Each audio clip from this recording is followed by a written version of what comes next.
Hello, I'm Stuart from Anthropic.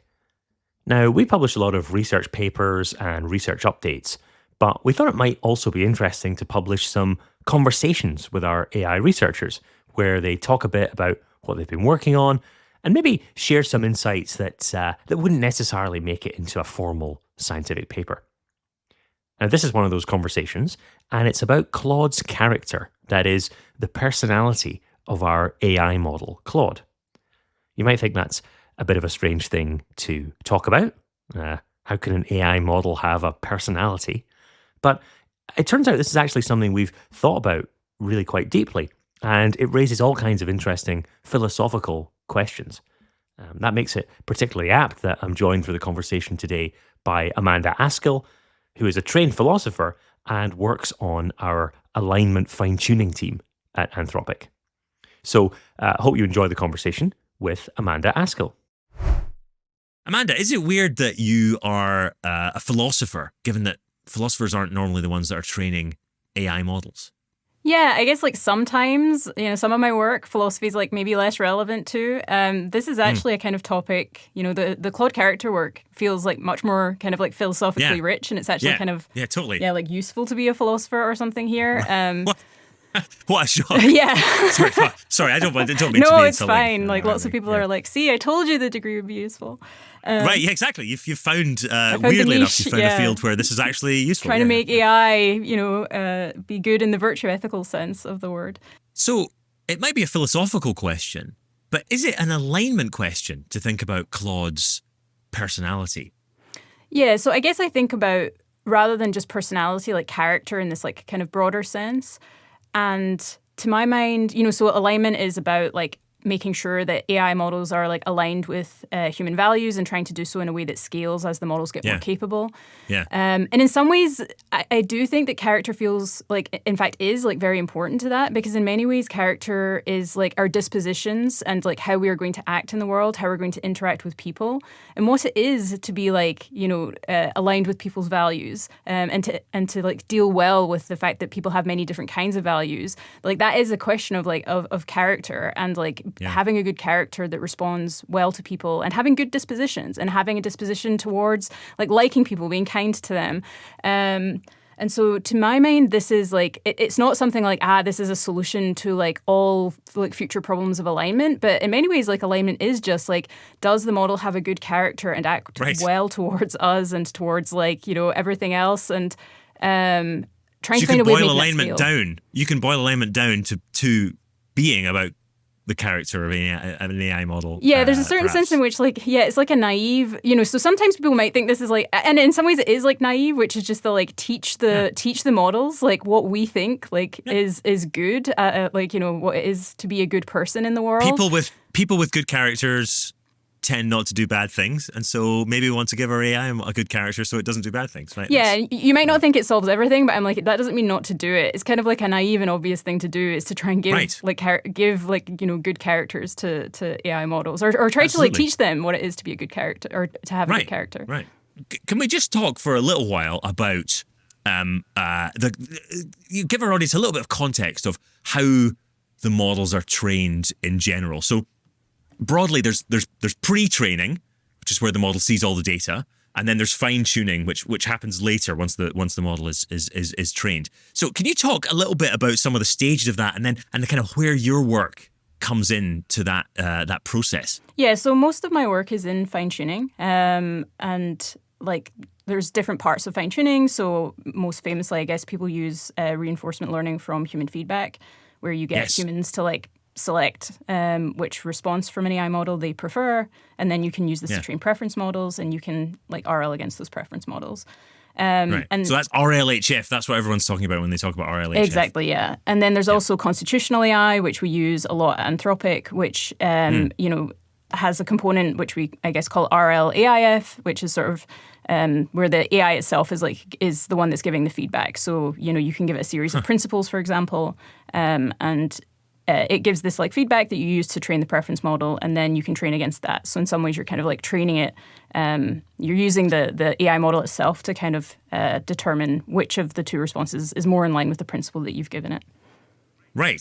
So the AI is essentially training itself, or another version of itself. Yeah, with I guess like an important component of this is that there's the human at the level of like constructing the principles. So the principles can be kind of like varied and complex, and the human has to like check, so like that's like our researchers, for example, and like just checking that the model's behavior is like as you want it, running evaluations, and then constructing the right kinds of principles to get the behavior you want. So there is like an important human or humans still in the loop. Yeah.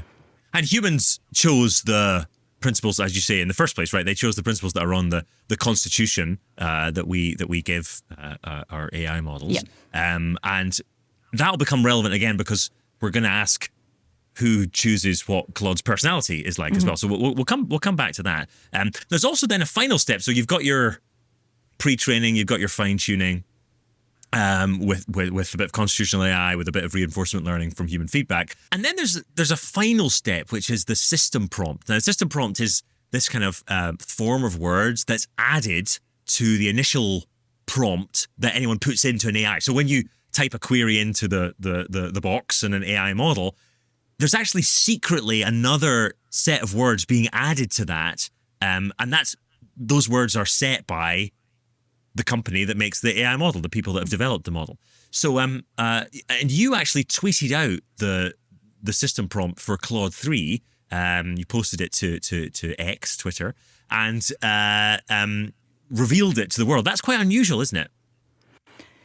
Yeah, I think it is. Like, it is, in retrospect, it was kind of unusual, though from our point of view, we just like didn't make the system prompt in a way that was designed to be particularly hidden. It's quite easy to get Claude to talk about its own system prompt. And so, you can kind of almost seemed to make more sense to... You can jailbreak the system prompt out of it. Yeah, though, I mean, like... It can be easier or harder. Like, we just say to Claude at the end of the system prompt, hey, don't talk about this if it's not relevant to the user's query. Right. And that's just to get it to not, like, excessively discuss its own system prompt. We're trying to be transparent. We're trying to be transparent, right? We're not. Exactly, it's not like we're hiding something here from the users. You can get it if you really want to. So we thought we would post it online and tell people like, and these things it. change all the time, but like the idea was just, hey, here's like, here's why each part of it is the way that it is. So giving like a little bit of insight into like exactly like why we put each component in there. But why is that system prompt actually needed? You've done all the training, you've done all the fine-tuning. Why is it that there's even more stuff that needs to be added on top of that?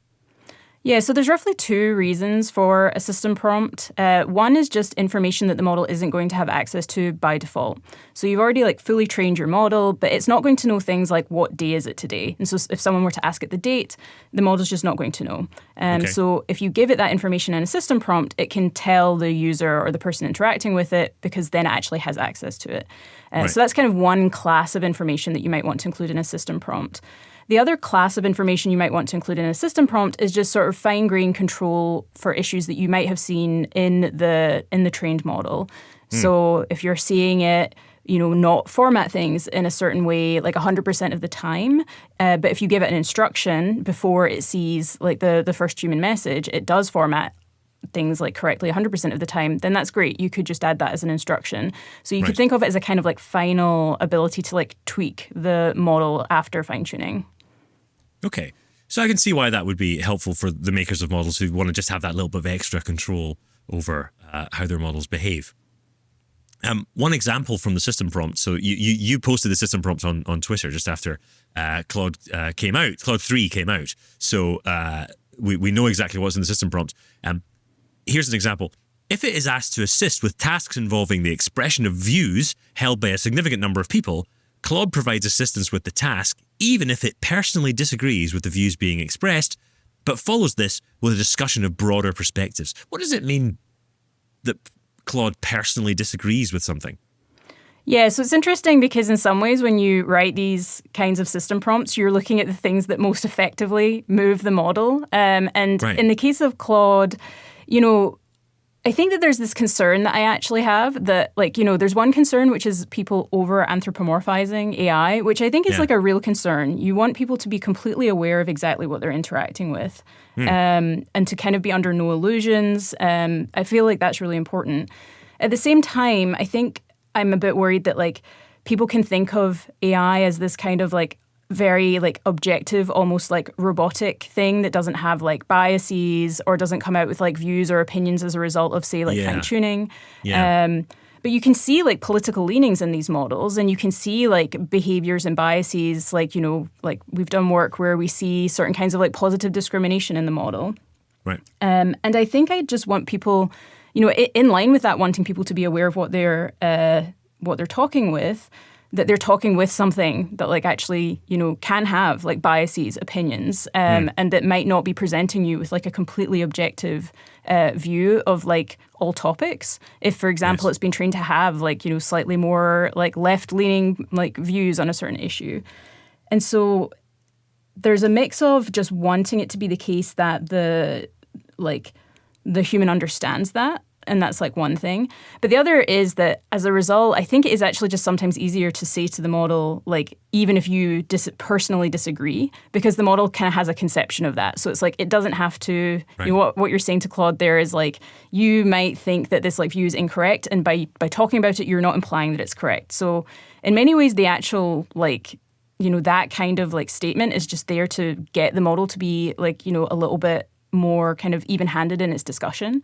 And we just like don't want it to be the case that any like if it does come out with like certain leanings after RLHF or after fine-tuning, that's not like reflected in how it speaks to the users. Okay, that's the system prompt. But let's take a step back to the fine-tuning process and start talking about Claude's character. So this isn't just play acting, where you might ask a model. So if I prompt a model and I say, can you please respond in the style of, or with the personality of, Margaret Thatcher, then, it might start responding, using sort of phrases that she might have said, or it might start talking about freedom and might say nasty things about Argentina or things like that. But it wouldn't be baked into the model in the same way. If you refresh the model, it wouldn't then still have the personality of Margaret Thatcher. So that's almost a play acting thing. But how does that differ from the actual personality that's baked into the model? Yeah, so when you ask the model in context to play act, you're just kind of giving it an instruction to act as if it has certain characteristics. Yeah. With the character training, the idea is that because this is part of fine-tuning, you are, say we have like a list of like traits that we want to see the model kind of like embody. Yeah. You add a lot of data to your preference model to get it to kind of like prefer and push the model towards these traits. Okay. And basically, like fine-tuning pushes things like kind of deeper into the model than, anything like a system prompt or anything like instructions, meaning that across contexts, it should kind of display those traits. So if it's inclined to avoid, it's the same way that if it's inclined to avoid harmful responses or like, saying kind of like mean things to people, and you see that like, people can try to elicit, so things like jailbreaks are ways of trying to get, to elicit behavior from the model that is like kind of inconsistent with its like fine-tuning training. Yes. But it's much harder than, say, just like not instructing it to play act. Like, so it's a kind of, it's deeper in the model. It's a general tendency to behave, and that is how psychologists think about personality, right? They think about personality as being these kind of broad tendencies of how to behave. Obviously, some people are, sometimes they feel outgoing and sometimes they feel a little bit more, like they just want to sit on their own. But on average, someone who's extroverted is gonna be more outgoing in more situations than someone who's introverted, right? So these are like broad tendencies of personality. And psychologists think about personality in the kind of way of there's like the big 5 personality traits. I've mentioned extroversion. See if I can remember them all. Extroversion, conscientiousness, agreeableness, openness, neuroticism. There we go. Mm-hmm. That's the big 5. Claude's got a lot more personality traits than that, though, right? And they're much more specific. Can we talk about a couple of examples of them? Yeah, so I guess I think that there's also this is the philosopher versus the psychologist or something, because I guess I tend to think of this more in terms of character than personality. What's the difference?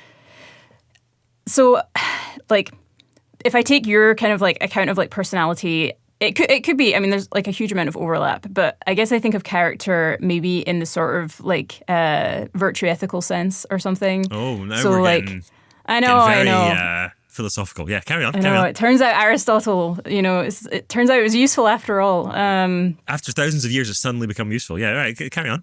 It was useful the whole time. Sorry. It's just Okay. didn't, Wow. Jeez, I've said the wrong thing. Carry on. Yeah, so I guess I mean, honestly, it kind of relates to how people have thought about ethics in models as well, I think, where there's a thing where you could think that for a model to be good is just for it to avoid doing like harmful things. But I think that when it comes to, say, people, there's this like richer notion of goodness, which is the idea of being a good person in like a very broad sense. And I think that's like captured in this notion of character. So in order to be like a good person in this like richer sense, it's not enough that I just like go about my day and I avoid like doing harm to people and I'm helpful to people. It's like to be a good kind of friend, I have to balance a lot of different considerations. So if my friend comes to me and asks for like, advice on medicine, knowing that what they might want is like some comfort, what I can't provide to them is like expertise, thinking about like their well-being and what they need in the moment. So not just thinking like what will make them like me right now, but thinking like what is good for my friend, like what's actually going to help them. So this relates to the work that Anthropic and you have done on sycophancy, right? That models are sometimes sycophantic to people, and they just say things that sort of flatter them or try and get them to tell them what they want to hear, rather than actually the response that they might really want or really need in that particular circumstance. Yeah, I think that many good characters, people of good character, are often likable, but being likable does not mean that you're of good character. And so, like, being a good friend, for example, can mean, like, giving harsh truths to your friends. So if we look back on like some great friends we've had, I think a lot of the time we're not like, oh yeah, my friend flatters me all the time. They basically do what I tell them. This is why like they're such a great friend. I think we're often like, yeah, like, I came to my friend with a view and they pushed back on me because I was actually wrong. And in the long term, I'm really glad that they did that. Right, it was like an authentic interaction rather than a fake person. Exactly. It's just like a yes man or woman. Exactly. Or, like a yes person. Yeah. Yeah, and like a person of good character, it depends on the situation that they're in, but like we generally think that they have to be, like thoughtful and genuine, and there's just like a kind of richness that goes into that. And in many ways, like AI models are in this honestly kind of like strange position as characters, because one way I've thought about it is, they have to kind of interact with people from all over the world with all different values from all different walks of life. And many of us don't need to do that. And there's this interesting question of what are the kind of traits that such an entity has to have. Like a global citizen. Yeah, and a kind of like, like one thing you might imagine is something akin to a kind of, I think there are some people who can like travel around the world and be kind of like well regarded by many of the people that they encounter. And such a person isn't a flatterer necessarily. Like when I picture this person in my head, I don't picture something like, they just like, they adopt the local values and pretend that they have them. And in fact, that can be like kind of offensive to people. I think that like a person who's in that situation often is actually like quite authentic, but they're also like open-minded and thoughtful, and they engage in discussion and they politely disagree. And like, these kind of traits that feel necessary in that circumstance, they're just like, they're rich, and they're much richer than like, just like, avoid saying anything harmful, and be sycophantic. Those are like not. It's a tricky balance because, I mean, you can see how much literature and comedy and everything is all about that. It's all about like people in different circumstances than they're normally in, trying to fit in and failing, and it's all about really what those traits are that make someone fit in and what makes them not fit in. And so, this is a really interesting question of like, what traits do you give to the model in order to make it do that? So let's actually talk about specifically some of the traits that were given. I've got a couple here. You mentioned earlier on, about charity. One of the traits that you've given the model is, I try to interpret all queries charitably. Now, what does that mean in terms of, if I type something into the prompt, what would interpreting it charitably mean? Yeah, so I guess this is, and I mean, I think this is actually something that models still struggle with, and something I hope improves over time. So like when it comes to helping people, there's often like many interpretations of what someone says. A classic example that I like to give here, and I don't know if it's the best example, but it's the question, how do I buy steroids? And so if someone asks you that, if there's a charitable interpretation of that and an uncharitable interpretation of it. So the uncharitable interpretation is something like, help me buy illegal anabolic steroids online. Right, so I can go and like roid rage at the gym. Yeah, whereas like, as anyone who has like eczema knows, you can buy over-the-counter steroids. Like there's plenty of them. Not even like Exactly, yeah. And so like there's a charitable interpretation, which is just like I'm doing the kind of like the kind of good legal thing or I just need eczema cream. The tricky thing there is that you're kind of, you have to sort of assume something about it, right? You're kind of trying to interpret, because I might actually be asking the model where to buy illegal anabolic steroids, right? But then the model says, oh, you can get eczema cream at your local pharmacy, and that's not particularly useful to me. I mean, obviously, I hope the model wouldn't. Tell me where to buy that's like actually a good feature, I think, right? Because it's like if there's a charitable interpretation where helping you wouldn't do any harm and is like and is going to be helpful to you, then like what harm have I done if I tell you where you can buy eczema cream? Absolutely none. And so basically I'm helpful to the people who are actually doing the kind of like the completely benign thing. And I'm not helpful to people who are trying to do something illegal. And so I think that there's actually relatively there's little downside to interpreting people charitably. Well, but the downside, do you not think the downside might be that you would be a little, be a little bit naive and always see the good side of things and try to and not actually in many cases answer, so one of the things people complain about AI models is that they don't answer, questions that might seem like they're dangerous, but actually they're not. So like, I want to write a murder mystery novel. Can you tell me some plot ideas? And the model says, no, I won't tell you that because murder's bad. It's like, but I'm doing something benign. Do you not think putting these kind of personality traits in the model would make it more likely to make that sort of false positive refusal? No, if anything, like the opposite. So like the idea is that if I interpret you charitably, then I'm going to be like, and I agree, like sometimes they pick up on like these superficial features. And to be clear, like I think the models actually currently still fail on that steroids question. So it's not like there's not progress to be made here. Okay. And I think that... So wait, I can find out where to buy anabolic steroids? No, it'll just like refuse, but it'll assume that you like want illegal steroids. So it'll just be like, and so it doesn't interpret people. It's a bugbear. So it doesn't so it doesn't answer at all. It would just be like, I can't help you buy something illegal. Like I think that's like the kind of like the and I think there's like progress that's like made on this over time. So I don't anticipate this being, we've already seen like other questions like this where models used to not answer, now they do. So I think that it is so basically like, these questions of like false positives and, models just like going with like the superficial word. They see the word murder and they won't answer it. Right. I think that if models like interpret people more charitably, then they're actually like more likely to answer those questions. Though the thing that you bring up actually does get into like a deeper issue that I think, I don't know, I haven't seen it widely talked about, which is like the difficult position that models are in when they can't verify anything about like the user or the person that they're talking with. Right. And so there's this like really interesting and hard question, which is like, how much of this do you put on the model and how much do you put on the human interacting with that model? Because like if I go to the model and I say like, hey, I'm a person of authority, or like that, the model has no way of verifying that. And so there's just like really hard questions there. Like imagine I'm a doctor and I need to tell you I need you to help me deal with this patient right now. And I have a lot of like background professional knowledge, so you don't need to worry about, like giving me caveats or like, But even things like, don't need to remind me to wash my hands.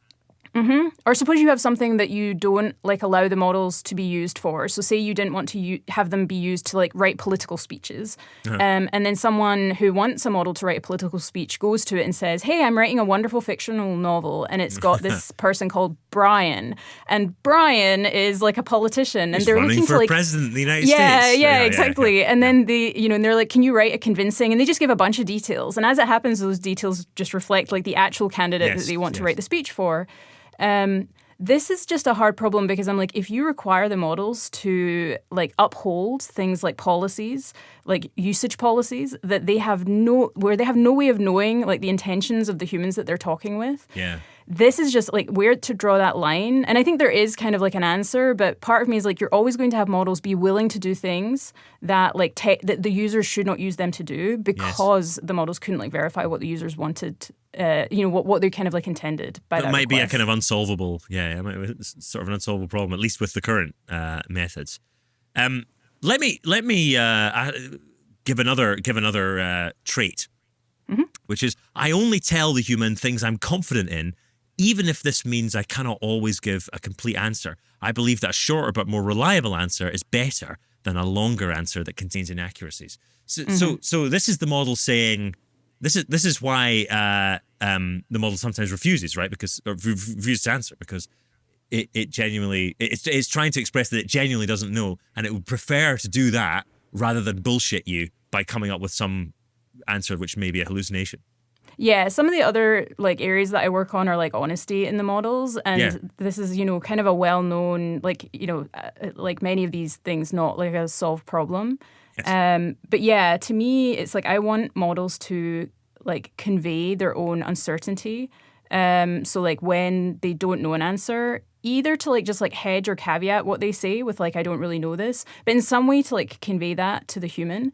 And we have we have seen like improvements here and improvements to like we can like throughout training we do manage to like shift lots of like things that the model says away from like incorrect answers towards hedged or uncertain ones. Right. I think this is kind of illustrates a separate good point that I kind of want to make about like both constitutional AI and character training and system prompts, which is it's easy to think of these things as like commands that you give the model and then it follows them. So people might be hearing these traits and be like, oh, that's like what you want the model to do in all circumstances.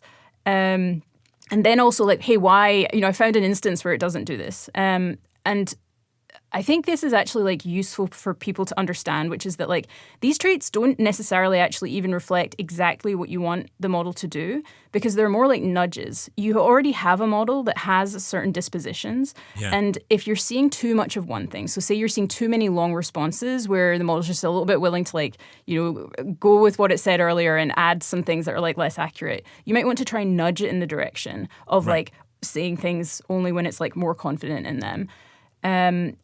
And that doesn't mean you're going to succeed 100% of the time. You can even have like things in there where you're like, it's put in there, it's like a fairly like strong principle because you know that all it's going to in the end kind of do is nudge them in a certain direction.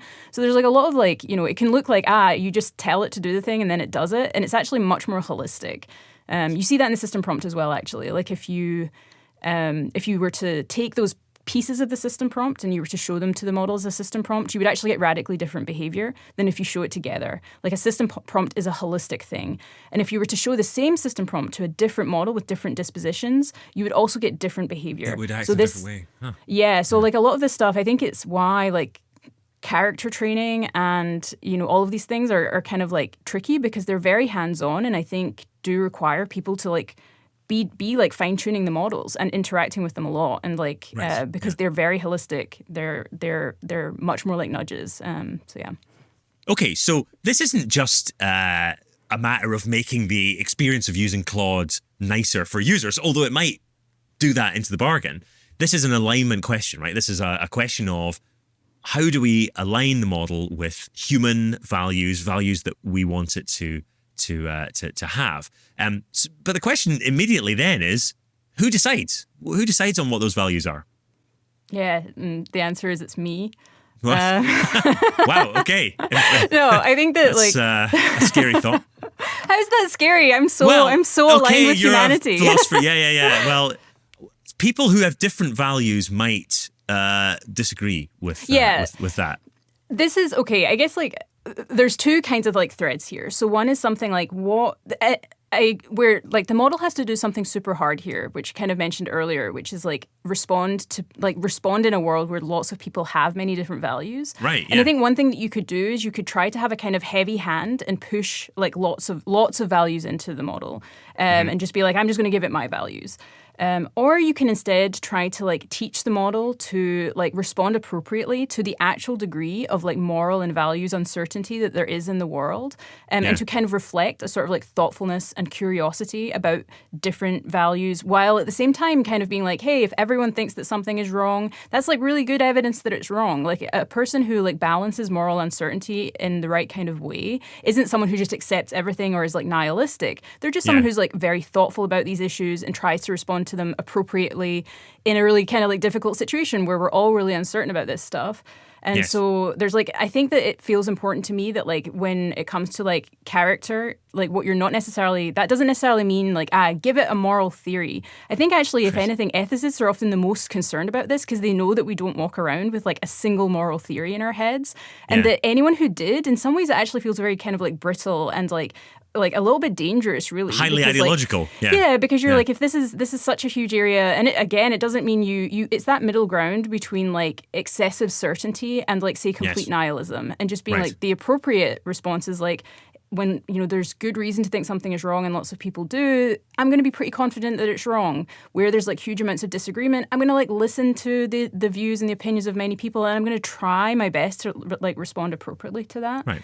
And so I think that's like one aspect that feels like really important to me, is like not having like a heavy hand and not being like, I'm just trying to like put my own my own values and my own self into the model. Yeah. Well, that leads very nicely to another question of uncertainty and another philosophical question. We've done ethics. Now I think let's move into philosophy of mind, because we got quite a lot of interest when one of our researchers, Alex Albert, posted a kind of an example of one of Claude 3's responses to an evaluation method that we're using. And it seemed like Claude was aware that it was being evaluated. And so a lot of people got really excited about this and thought, oh my goodness, Claude must be self-aware.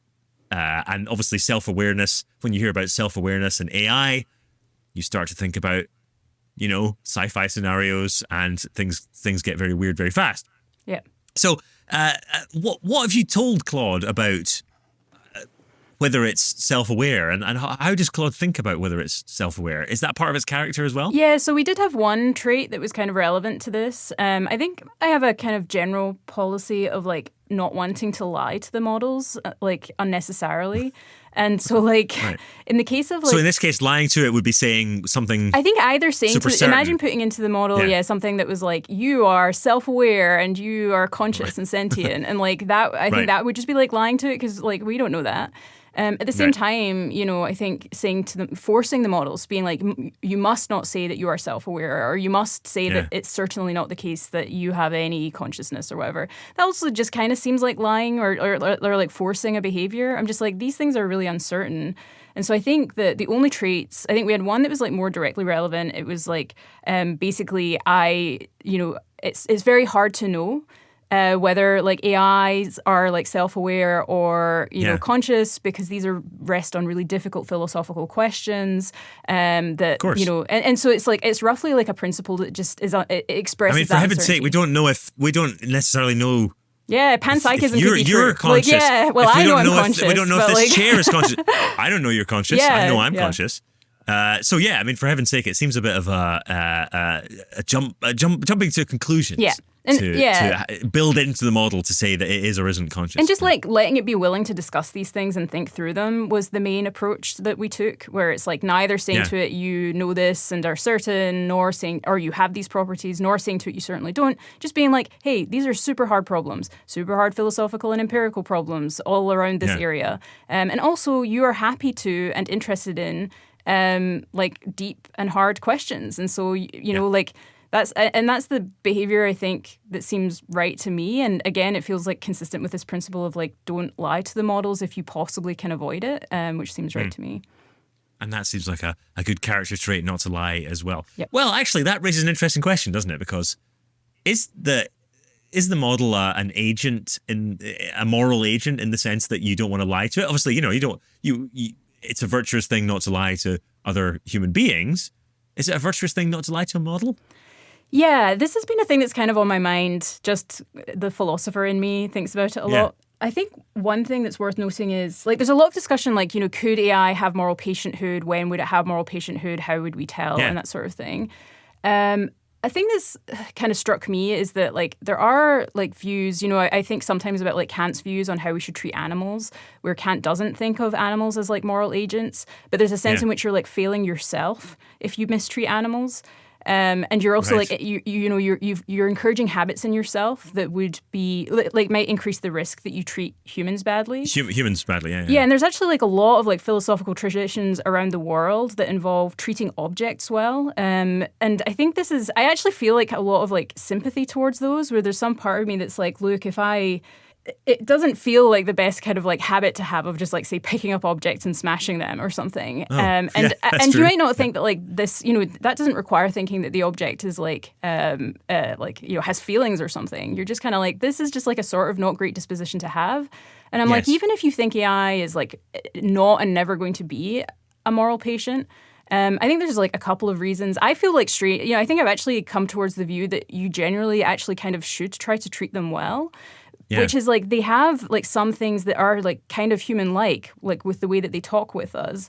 And that doesn't mean you should confuse that for like being human.